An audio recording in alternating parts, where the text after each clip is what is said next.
Hello, citizens of Geekville. This is Seth, aka Xandrax, the mayor of Geekville and your host of Geekville Radio. And today we are looking at Maul Shadow Lord, Episode 8, titled The Creeping Fear. This one hit differently. Now, if you've been following along with Star Wars content over the last several years, you know the drill.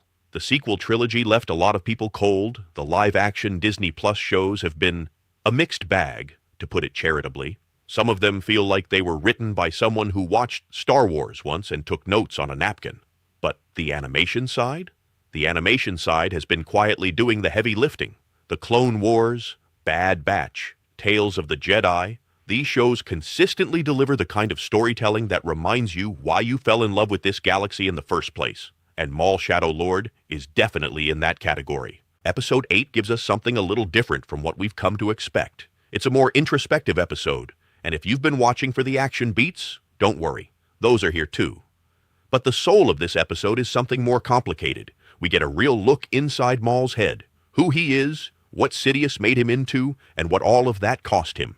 I'll say up front, this doesn't make Maul a hero, not even close. He is still vengeful, still full of hate, still dangerous. But the episode earns a real sense of tragedy for the character. He's not a monster by choice. He was forged into becoming one. Rylee also steps into a bigger spotlight this episode. You could say he's carrying the A-plot while Maul is in the B-plot. That's a bold structural move, and it works. And then there's Two Boots, or as of this episode, we should probably start calling him No Boots. Our favorite caffeinated protocol droid reaches a crossroads. Does he follow the rules, or does he help his fugitive friends? Now look, for a droid who treats coffee and protocol with equal religious devotion, this is practically an existential crisis. But I think he'll be okay. He'll probably get his boots back. He'll definitely get his coffee back. A droid's gotta have priorities. We also get another genuinely exciting chase sequence that manages to feel both fresh and familiar, which, as I've said before, is the best possible version of that. More on that in a moment.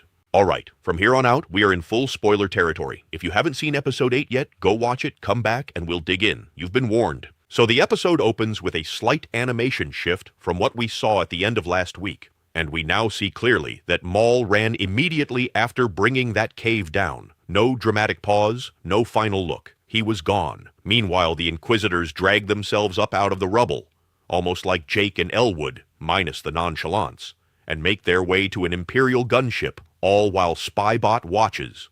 Always watching, Spybot is. Rook moves the group out of Imperial range, and she takes a moment to offer some consolation to the Zabrak who lost his brother. I'll be honest, I still need to sort out which one is which, but the emotional beat lands regardless. Then we cut to Maul, waking up in his own pile of rubble.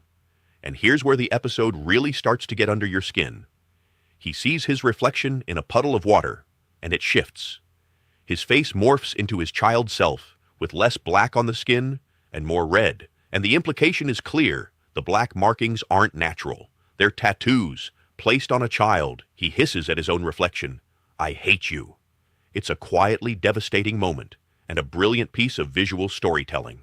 His leg is still badly injured, and you can feel every step hurting him as the episode goes on. Over on the Imperial side, Blake is doing what middle management villains do best, subjecting Rylee to interrogation with a little help from Bird Guy. Rena contacts Lawson and lets him know she's booked a transport, but he's only got 2 hours. This complicates things because Lawson needs to rescue Rylee first, but Rena warns him the ship will leave with or without him. Clock is ticking. Now, Two Boots. Beautiful, rule-abiding, coffee-dependent Two Boots. He's had it with middle management Blake's disregard of protocol. He goes to speak with Chief Kleiss, only to be told that Kleiss is dead by Officer Wade, and his reaction is priceless. He finds this completely preposterous, because that is not protocol. It takes someone actually spelling out what's really going on for the gears to finally turn. And once they do, Two Boots has a revelation. If middle management Blake isn't following protocol, then Two Boots has absolutely no obligation to follow Blake's orders. It's like watching a droid discover free will, powered entirely by bureaucratic logic, and presumably a strong cup of caf.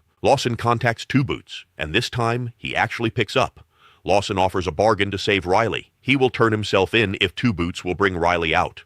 A deal is struck. Docky sends Devon to acquire a speeder for an escape vehicle, a far cry from when he warned her not to steal back in the first episode. But then again, maybe being hunted by force-wielding Jedi hunters changes the plan. Meanwhile, Maul is limping his way back through the city, toward what I've been lovingly calling the Maul Cave. And as he walks, he starts seeing visions, his past unspooling before him, Sidious taking him from his home as a child, being tortured with Force lightning after failed training, the duel with Kenobi on Naboo, and the moment that split him in two. Literally. He even sees visions of himself as Spider-Maul, that horrifying version of himself held together by madness and scavenged parts being found again by Savage Opress. It's a haunted walk, and shows the horrors Maul went through to become the monster he is. Maul swears he'll have revenge on Sidious for killing his brother, which raises an interesting question, doesn't it? Because Maul did kill his other brother himself. Tragic all the way down. Back in the station, Two Boots executes what is genuinely one of the funniest scenes in the show so far. He marches Rylee through the corridors like he's transferring a prisoner. Very official, very by the book, to an over-the-top degree. When stormtroopers try to intervene, it plays almost exactly like that scene in A New Hope where Han and Luke were escorting Chewie to the detention block. Except Two Boots, bless his circuits, just stuns the Imperials. No hesitation. No protocol violation in his mind, apparently. Just a droid doing what needs to be done, and probably thinking about coffee the whole time.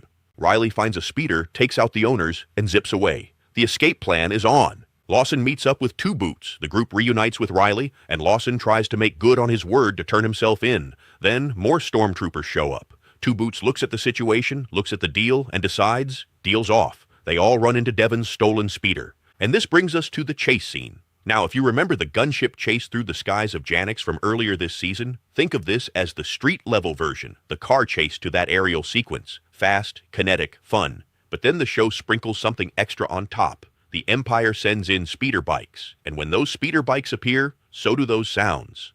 Those iconic, unmistakable speeder bike sounds from Return of the Jedi provide the balance of new action with well-known sounds. The speeder takes damage from a gunship, but Master Daki steps up with a beautiful force lift, sending a speeder directly into a pursuing Imperial gunship. Lovely. Maul, still having visions, eventually collapses into a puddle. I'll just say, for a guy with cybernetic legs, he is spending a lot of time in standing water this episode.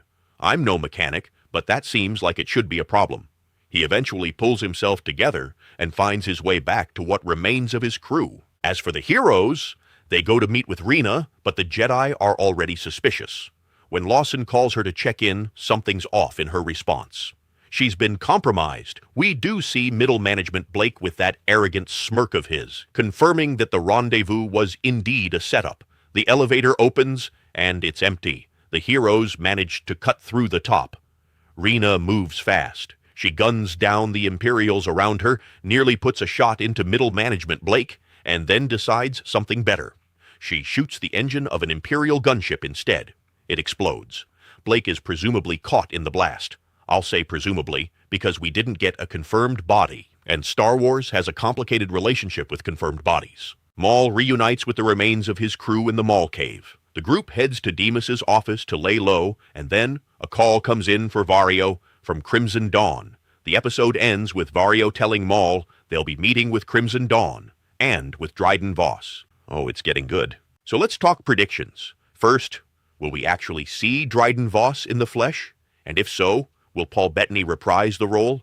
I genuinely don't know, but I hope so. He was one of the best parts of Solo, which, yes, more people should give that movie another look. Rena, I don't think she's dead. If you look closely during that explosion, you can see her diving for cover. Blake, on the other hand, I'm a lot less optimistic about his odds, though again, no confirmed body. And here's the one that I hate to say out loud, because I've grown genuinely fond of him. I think Two Boots is on borrowed time. He's got self-sacrifice written all over him. My gut says he goes out protecting Lawson and his family. Boots off, coffee cold. Protocol, finally, beautifully broken for good. As for Rylee and Devon, I still think they're going to end up on very different paths before this is over. Neither of them is meeting their fate anytime soon, but the divergence is coming. You can feel it. Episode 8 was a strong, character-driven hour of Star Wars animation, doing what Star Wars animation does best. If the live-action side could consistently hit this level, we'd all be a lot happier. Until then, I'll be here, watching the cartoons like the reasonable person I am. Hit the like button, click the subscribe button, hit me up in the comments for what you think. I'm shutting down the power here in the Geekville radio studio. See you next episode.